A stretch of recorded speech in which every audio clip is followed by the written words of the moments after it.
Ала, Шо правиш бе, Мартин? абе детево наш член било од Карпуш.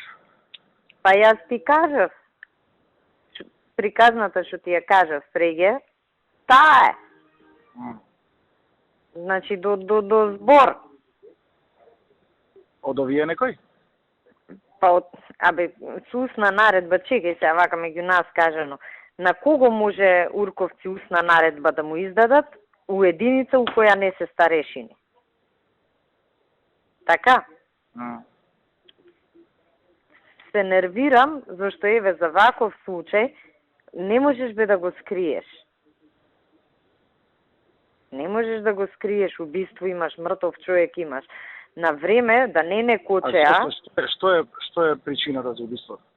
Абе, не е, види се, причината за убиството. Овој, преје што ти кажав, дошол Малиов у дом на Арама. Сакал да влезе, овие го избуткале, пошто овој што е од Тигриве, од нивнава банда, бил и таму. И после го виде уште еднаш, на искачање кој искачавме од Арама, и детево се сопнало и овој го скрши од мајње. Значи, нити бегал, нити не давал да му стаат лисици.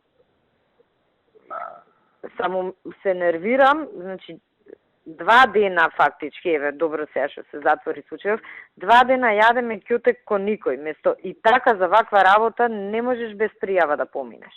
Место да кажат ваква и ваква белја направивме, ај сега како да се вадиме.